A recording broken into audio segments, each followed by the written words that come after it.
Pak Dedi, silakan. Ya, terima kasih kawan-kawan. Kita bangga sekali dengan hari ini karena apa? Sekali lagi terbukti apa yang diributkan orang selama ini, bahwa pemilu kita ini di bawah pemerintahan sebelumnya adalah pemilu paling brengsek dalam sejarah. Sah. Kenapa saya katakan begitu? 545 daerah pilkada. Oke? Total putusan itu menyangkut 310. Bukan berarti di luar 310 nggak ada masalah. 310 itu hampir 60% dari total pilkada kita. Hampir 60%. Gila itu. Saya nggak tahu kita punya hak nggak untuk duduk lagi di ruangan ini semua. Kalau kita punya budaya malu, saya kira wajar kita mundur semua. KPU, Bawaslu, Mendagri, Kapolri, gagal kita ini. DPR juga. Supaya adil. Nggak apa-apa, kalau perlu kita mundur berjamaah, saya siap. Supaya sebagai tanggung jawab kita terhadap bangsa ini loh. Hampir 60% pilkadanya bermasalah. Berarti yang tidak dipersoalkan itu hanya 235 daerah. Bukan berarti tidak ada masalah. Dari 235, 37 itu kota kosong. Berarti hanya 198 daerah. 198 daerah itu bukan tidak bermasalah.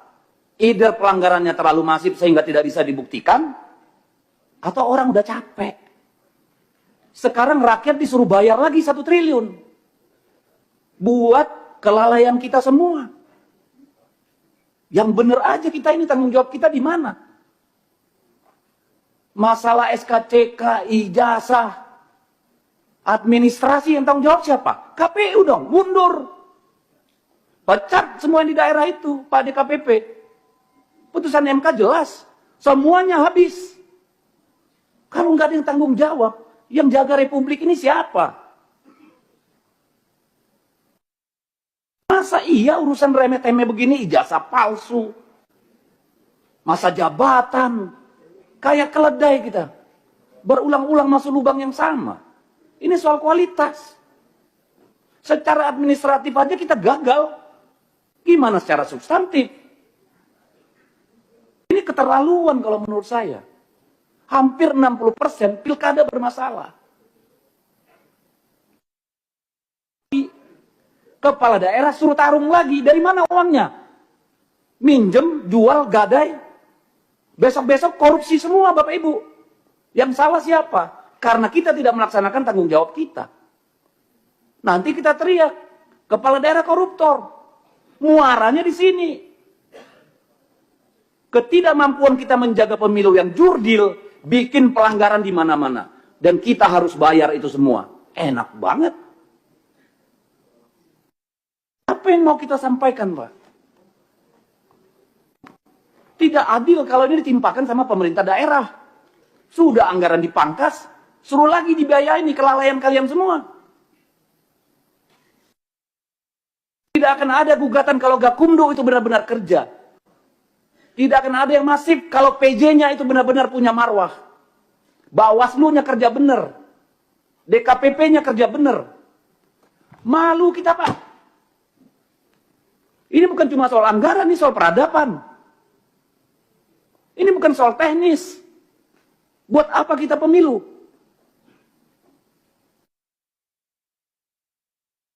Jadi kalau Pak Ketua KPU nggak merasa bersalah, Pak.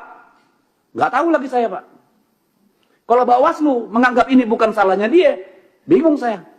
Kalau Kemendagri nggak merasa ada kekurangan di pihaknya, wah kebangetan. Demikian juga Polri.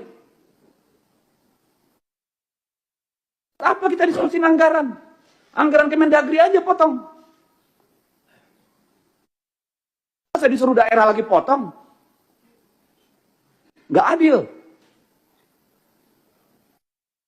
Benar, saya berharap ini forum refleksi Bapak Ibu.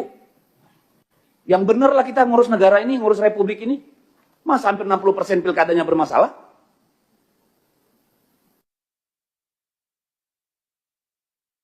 Kapan kita mau jujur, Pak?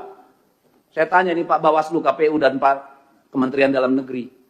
Ini yang mau kita wariskan, Pak. Dan ini akan direplikasi pada pemilu-pemilu berikutnya, Pak.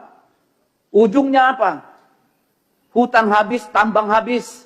Semua dihabiskan untuk membiayai pemilu, Pak. Apa nggak ngelihat efek dominonya kita ini? Saya minta tolong, saya keras karena apa? Ini soal bangsa ini. Bukan soal teknis kurangnya anggaran, Bapak Ibu. Siapa yang jamin PSU pertama nanti tidak ada PSU kedua? Kita pernah ngalami sampai 3 kali PSU di Maluku Utara.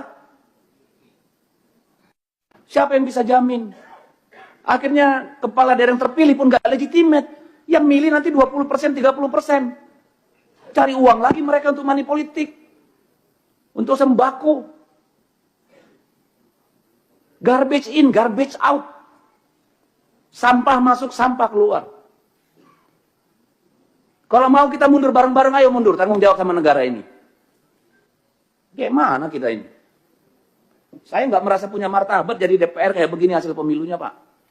Jujur aja, Pak. Ibu,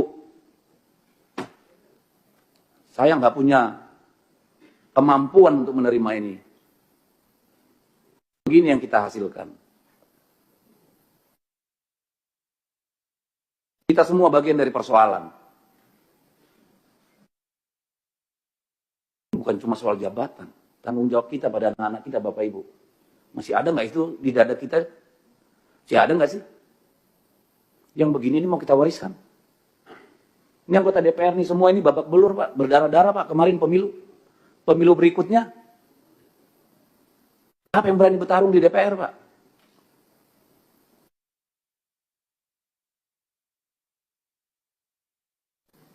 Saya habis kata, pimpinan. Ini menyedihkan. Kalau kita tidak melakukan koreksi pimpinan, besok-besok jadi anggota dewan itu perlu 50-100 miliar pimpinan. Jadi kepala daerah butuh 200 miliar. Tolonglah. Saya minta tolong. Saya minta tolong bapak-bapak, ibu semua mundur. Kalau nggak berani mundur sendiri, saya ikut mundur. Nggak benar begini. Terima kasih Pak Dedi.